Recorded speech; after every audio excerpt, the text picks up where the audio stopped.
Welcome to Game of Thrones chat. I am the fan of history. With me is Hi, Power T. Hi, Power T. Hi, I'm Power T.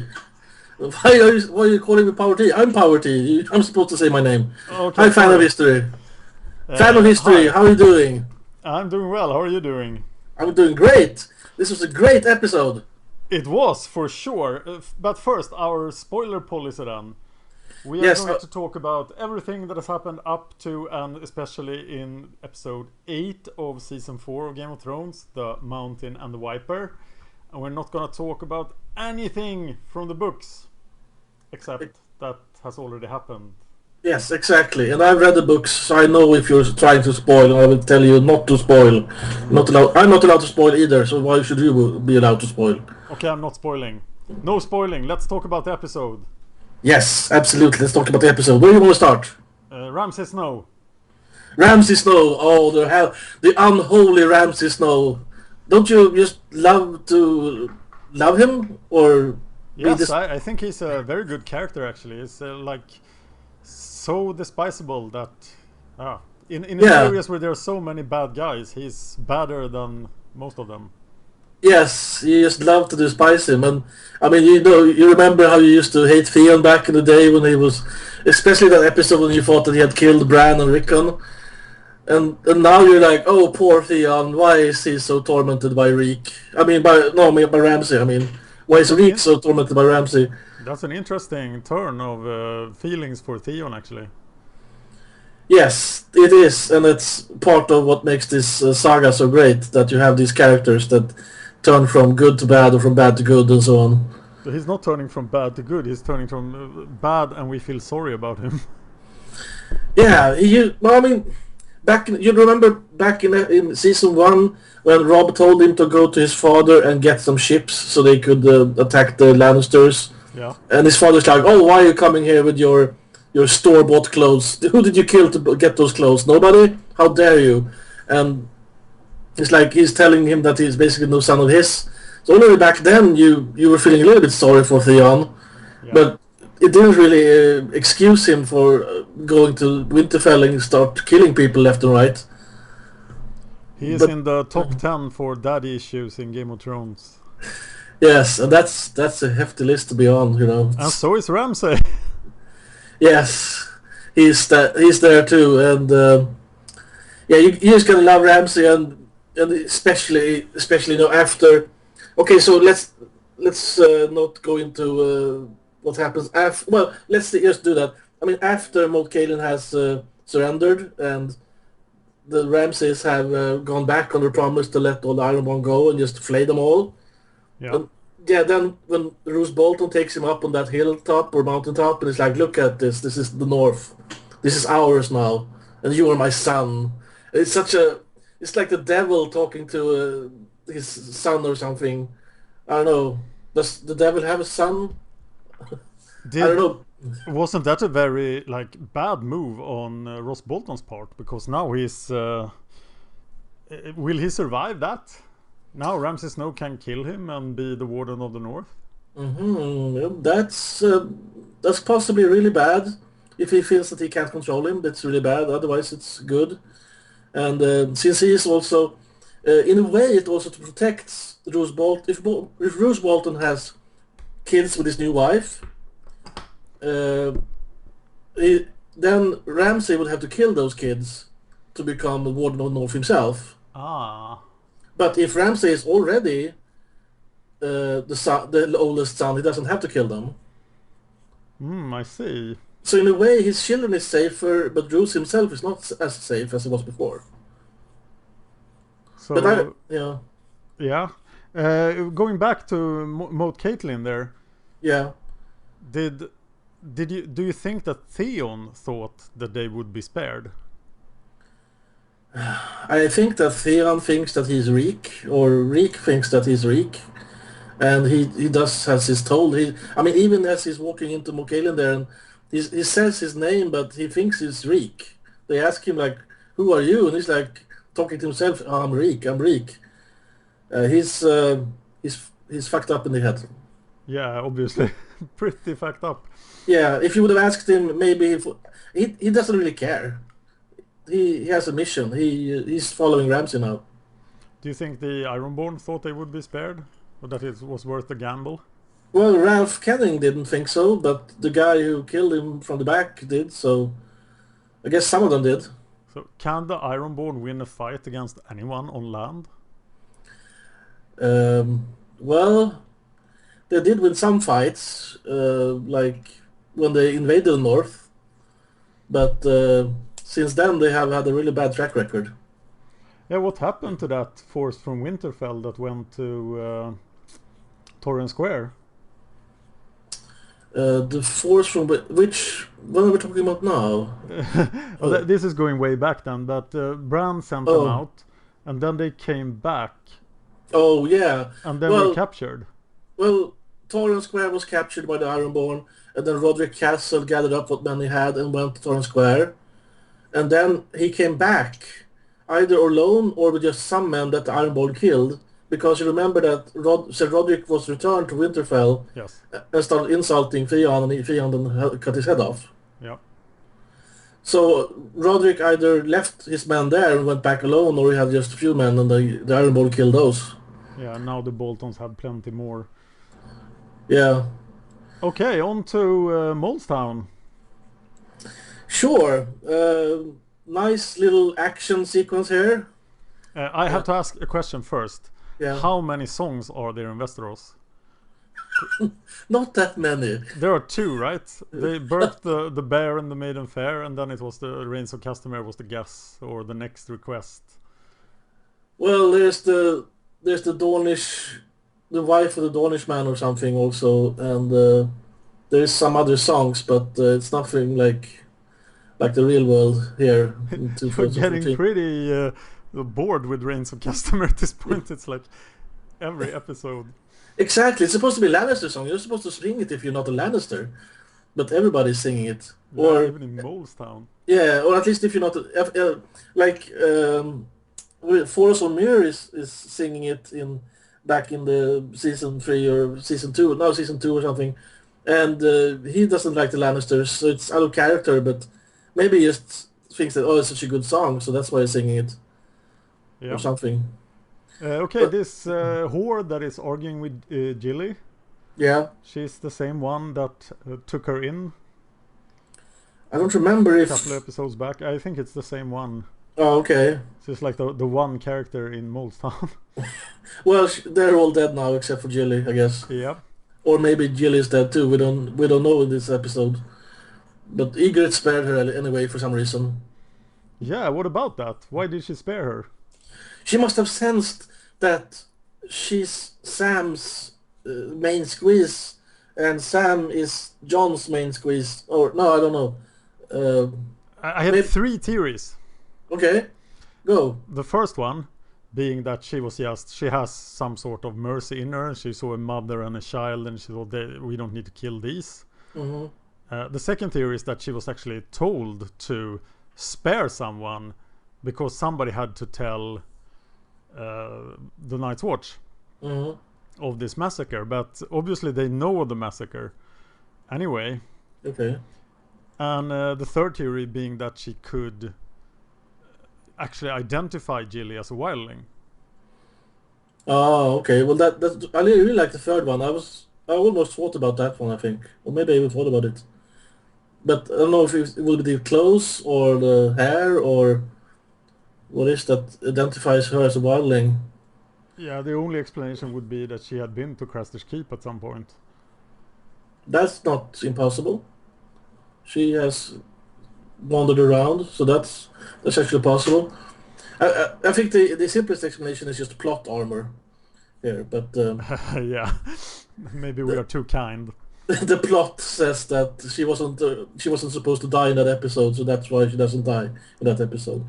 Or, well, in the books, she's not even sent to Molestown, so how could she die there if she never went there? Or, I don't know.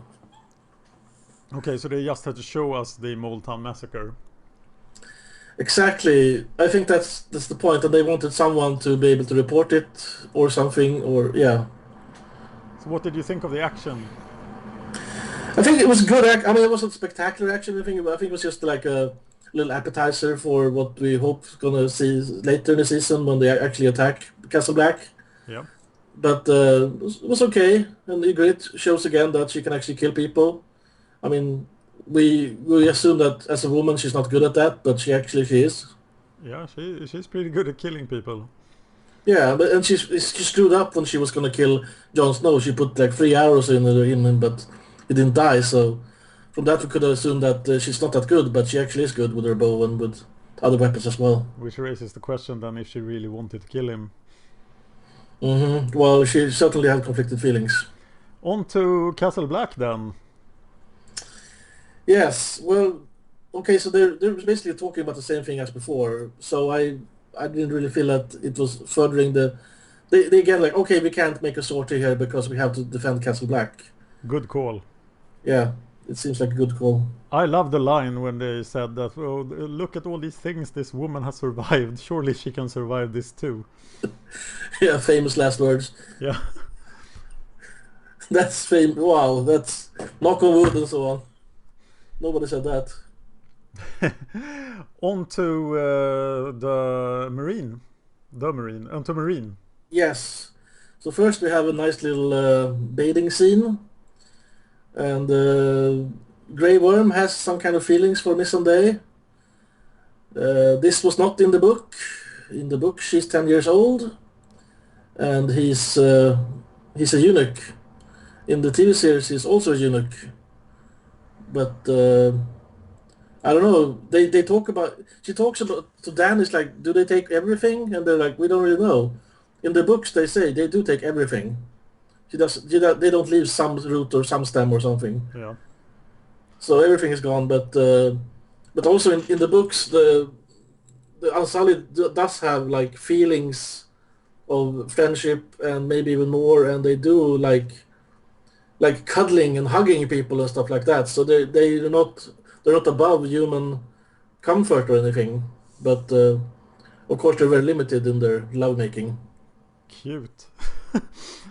Oh, that's the cute love story. Yeah, it's. I was so scared that we were gonna see Unsullied nude. Oh, okay. Yeah. There's been a lot of talk about the nudity in Game of Thrones. But I came off watching Spartacus. I really enjoyed the Spartacus series, and everything, all the violence and all the nudity in Game of Thrones feels kind of sophisticated compared to Spartacus. Yeah, the bathing scene here didn't seem out of place, really. I think it was awesome. Yeah, she's absolutely beautiful. Yep. Props to her for being so beautiful. Very much so. Yes. Did anything else happen in Marine? Just a little incident. Do you want to skip over that little incident, or do you? No, I think we should talk about that. Wow, it could be like the biggest thing in the whole episode. It's Seriora, you really screwed up. Yeah, and I think he really screwed up. Yeah, maybe if he would have had approached a long time ago, he could have done differently. He could have like asked for forgiveness. Now it's like, oh, they found out that I spied on you. Sorry. And what was she really to do? Yeah. What did he expect her to do? I think he said so. He said the wrong things in the entire scene. I think he could have been forgiven had he just explained that in another way. Yeah, and been more like thrown herself at the mercy more, or I don't know. He didn't play that right at all. But I mean, he is guilty. Yes, very guilty. And yeah, so he can't really say that he's not guilty. So that's just, and for her, in a way, it's.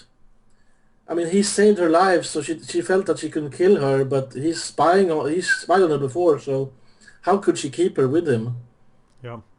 So I think she did the right thing. If you feel that Dennis did the wrong thing, please say so in the show notes, because I can understand if you want to make it if you want her to forgive him.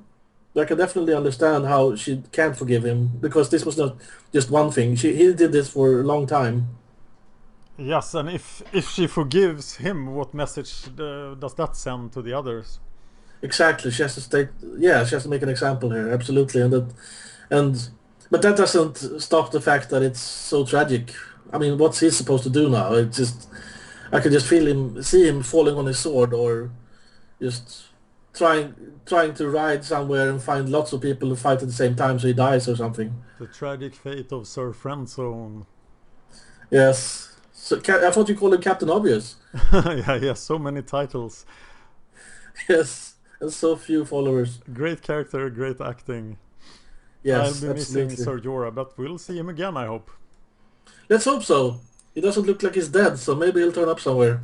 Maybe Oh, he'll go back to Westeros. He seems to have a royal pardon now, so he can go back to Westeros if he wants to.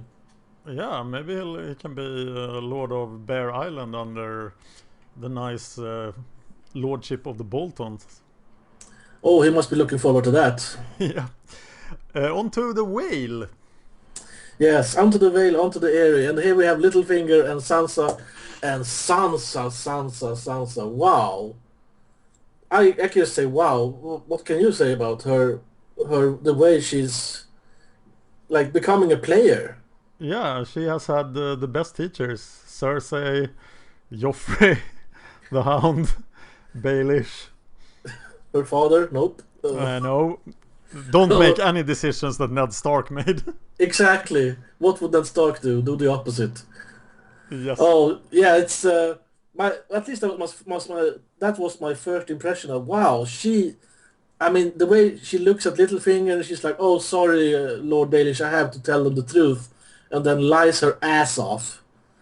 Very That's nice. yeah. With though she does tell the truth about her who she is. So there's some truth in her big fat lies, which is always a good thing because that makes people think that the other things are also true. Yes. So that's yeah. She's playing the game now. She's not just following what other people tell her to do. Tell me a bit about these three important people that actually runs the interrogation. Yeah, what we didn't see off camera was that, I mean, back since the news reached the rest of the Vale that Lady Lysa has fallen through the moon door, a bunch of the major lords in the Vale has gone together and signed a pact calling themselves the Lords Declarant. It's like half a dozen lords. And John Royce is kind of the leader, and he was the big guy there that you saw in this interrogation thing. Yes. I think it was John Royce and Anya Wainwood Yes. was the woman, and in Internet Movie Database they also credited someone called Donald Wainwood, and that's her son, one of her sons. So there might be also been a fourth one, but at least He's the Knight of the Gate, right? uh, the guy that was standing in the background looking angry. Yes. Oh, okay. He's the one in the next scene as well. What was his name? Donald Wainwood. Oh, okay. So Donald Wainwood. Okay, so he's the son of Anya Wainwood. Yes. Okay, so he's the one standing there looking angry. He's the one at the gate. Okay, he's taking over after Sir Varys Eggen. The third person in the tribunal was Sir Wayne's Corbray. Which is a made-up character for the show. Okay. So I don't know exactly what's going on there, but this scene plays out differently, and my first impression of the scene is wow, Sansa is really coming into her own, and my second impression is wow, this is really stupid. And because the reason that this is really stupid is because okay, in the books there's like six of these lords, and there's no Vance Corbray, instead there's a Lyn Corbray, and Lyn Corbray like started making accusations at everybody is looking to Littlefinger that they think that he did it, that he killed Laser Iron, and Lyn Corbray even draws his sword and start waving it around and making accusations he's about to attack Littlefinger, and then the other Lords Declarant has to stop him, and they're really embarrassed that he would do such a thing, breaking guest right and so on. Yeah. So then they're like, "Oh, okay, sorry, Littlefinger, we'll come back later. How about you keep the area for a year, and if you do really well, we'll get to keep it." Oh. So like, So it's very different, and Sansa doesn't really play into it. Uh-huh. But here you have another, and of course then Sansa talks to Littlefinger, and she's like, "Wow, that's really good. That you're really lucky that Lynn did that to you, so then you could play the shame game on the other people." And Littlefinger's like, "What do you mean luck? I paid him, of course." And that's just Littlefinger. It's like, "Oh yeah, I paid him. I paid him with gold and little boys." And now everybody knows that he hates me, so everybody who wants to scheme against me is going to come to him, and he's going to tell me about all the plans for all the people that hates me. Ooh, evil mastermind points. Yeah, he felt Yes, very but helpless here in is- this scene compared to what you always see him have a plan, but this time he didn't. Yeah, but when he talks to her later, and he's like, "Wow, that was really good of you," and she's like, "Well, I figured better the devil you know," or something, or I figured if they kill you, what they're going to do with me. Yeah. But what I wanted him to say was, "That's not what we agreed that you were going to say," Yeah, because I expected that. yeah, that's what I wanted him to say, because it looked. I mean, when they say like, "Okay, we want to talk to your niece," and he's like, "Okay, I'm going to go get her," and basically he's like. And then he's like, "Oh no, you're not going to go get her because then you can tell her what you want her to tell us." And of course, you and I think, well, Littlefinger's already talked to her. He knows exactly what she's going to say. Yeah, it makes you wonder what was the plan. Didn't yeah? Didn't he have a plan? That seems really weird. That's completely out of character. Yes.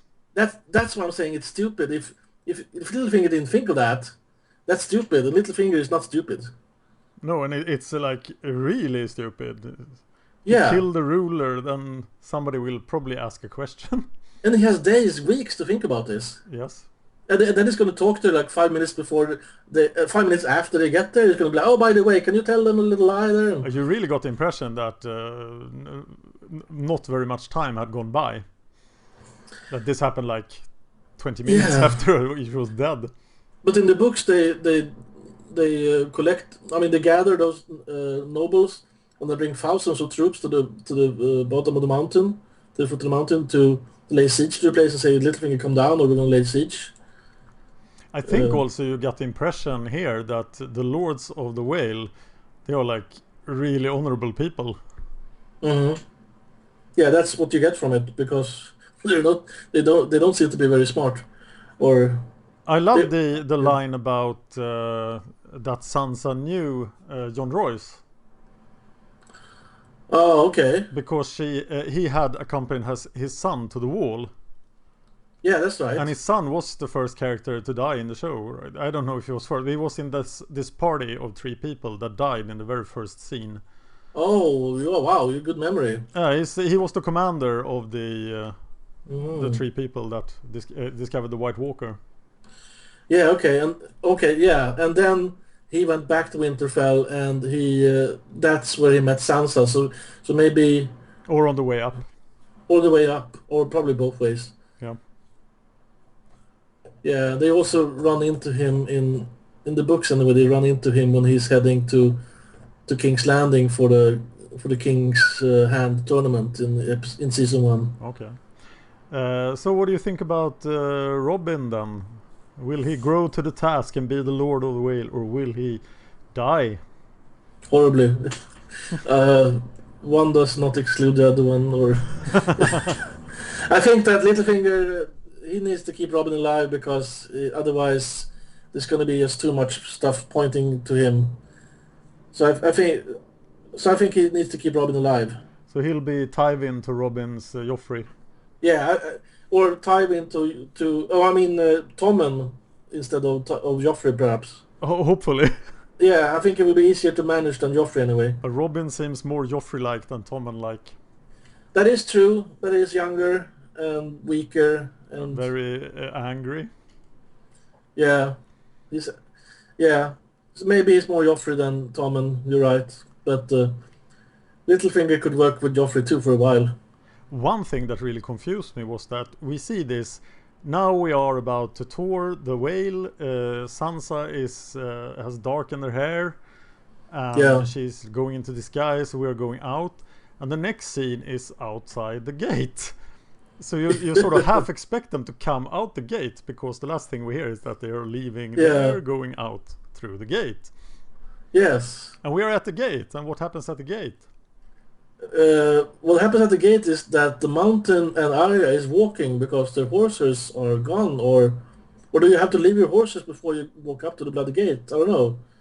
But they're Maybe walking they anyway. ate them. Maybe they ate them both. Wow. Yeah, the hound ate the horses.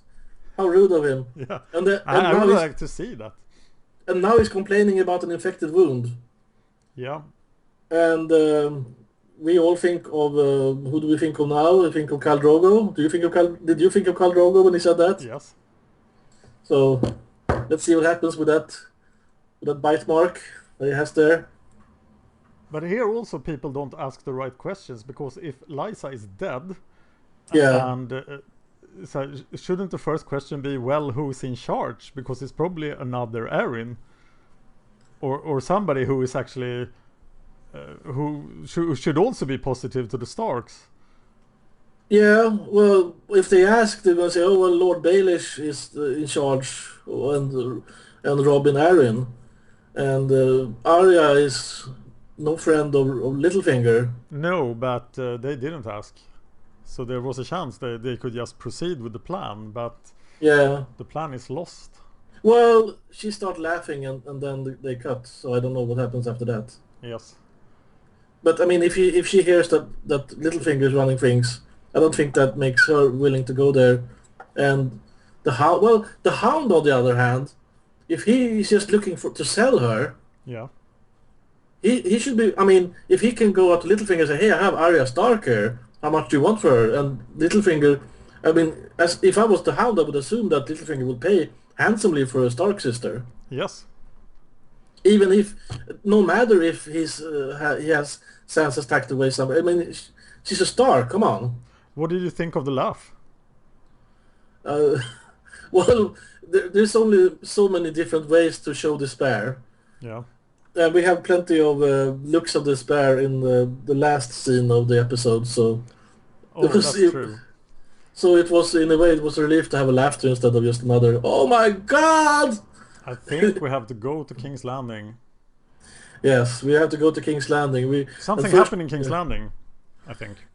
Yes, I think something happened. I think Jaime had a talk with his brother Tyrion. Yeah, what the hell? We were like 10 minutes left of the episode, and are they not going? What about the duel? And then, cracking beetles.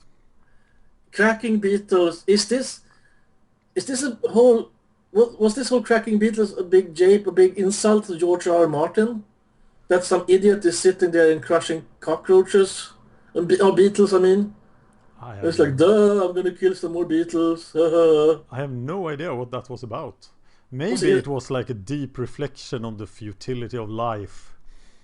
Yeah, or the futility of Song and Ice, or the futility of Game of Thrones. That some god is just sitting up there and killing people left, right, and center.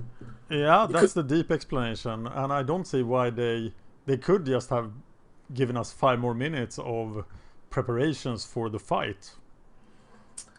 I think you're right, but maybe someone thought it was really funny to insult somebody. That was weird. Let's move to the fight. Yes. Tyrion's life is in danger. There's a trial of combat.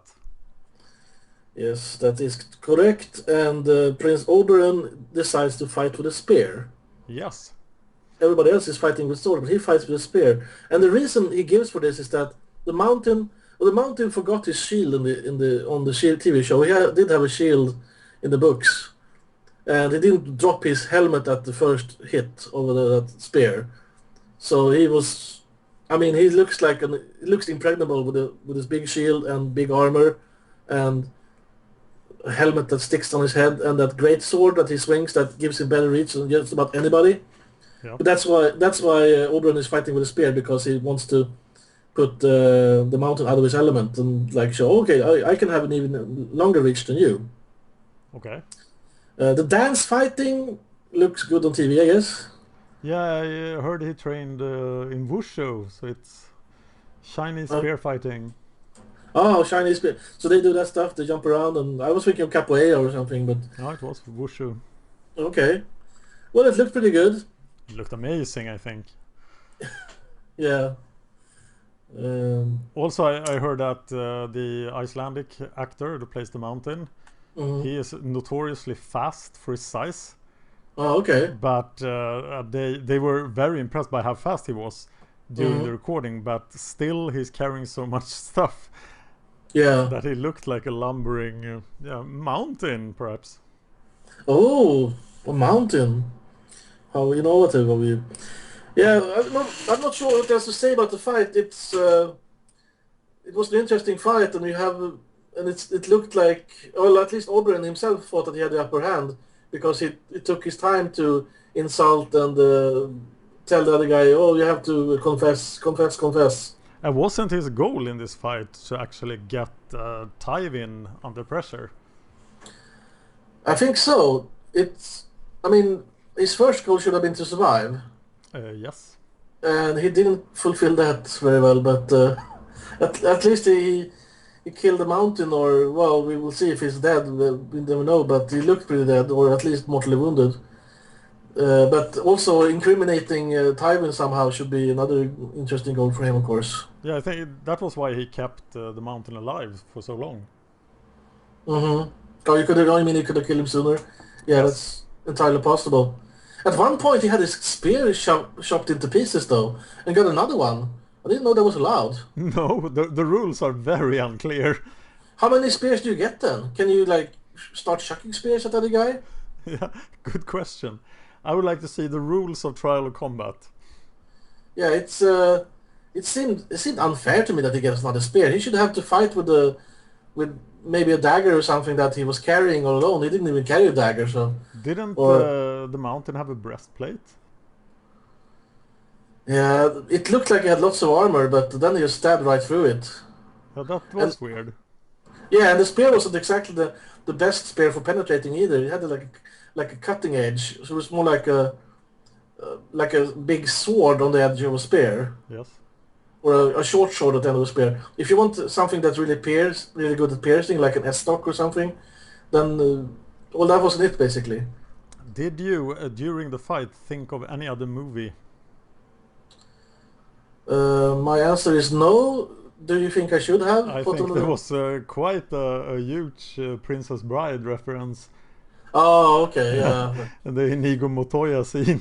My name is Inigo Montoya. You killed my father and prepare to die. Yeah. Yeah, that's true. I should have thought of that. But I guess I stopped thinking of him as that Inigo Montoya guy. The That's best something. thing in this entire scene is that I was so surprised. I actually thought, okay, when he got too cocky and it drew on for too long, then I thought, okay, there is some twist coming, but I Yeah, was convinced that he was gonna win, yeah. and he didn't, and his death was so gruesome. Yes, it's a. Did you see the face of his consort? She was just like ah. Yeah, great acting on the part of Ilaria. Yeah, everybody was shocked basically. Maybe not Tywin, but or Cersei. She's like, yeah, that's the stuff. But Yeah. but most of the people standing around her was like, oh, ew. What the heck? Um, but yeah, so I mean, even I was a little bit shocked by the gruesomeness of just the teeth flying and then the whole skull being crushed. Yeah, I had to rewatch it for the teeth because I read Oh, about it, but yeah, the teeth, okay. that Oh, was you missed pretty the good. teeth. Yeah, it's like all his teeth in one punch. Tyrion did tell him to wear a helmet, but I don't think that would have helped. He would have just, the punch was just to ring his bell so he could grab him. Yes.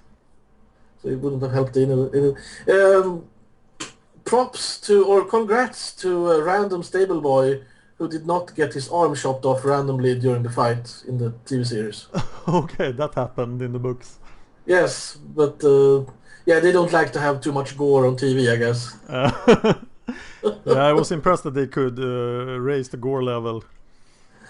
Yeah, but they forgot the arm. How dare they? Also, after being a little subtle in the first Moletown scene, where you sort of get the blood dripping from the ceiling, but it sort of Mhm. implied what happened above. Yeah, And then this, so graphic, so graphic. very graphic. Yeah. Anything else we should talk about for this episode? Do you think it was fair by Tywin to declare Tyrion to be the loser? Should have said a draw or? Yeah, my first impression was, oh, that's a draw. But yeah, the rules are unclear. They should tell us the rules. If you can grab an extra spear, you can. Yeah. Well. There should be like at least 2 or 3 pages of rules for Trial of Combat. Yes, blame the gods. Blame the gods. All right, this will be interesting to see how it continues, as always. As always. All right, let's talk again very soon. Absolutely. Let's do that. Cheers, and please subscribe and like, and give us your comments. Goodbye.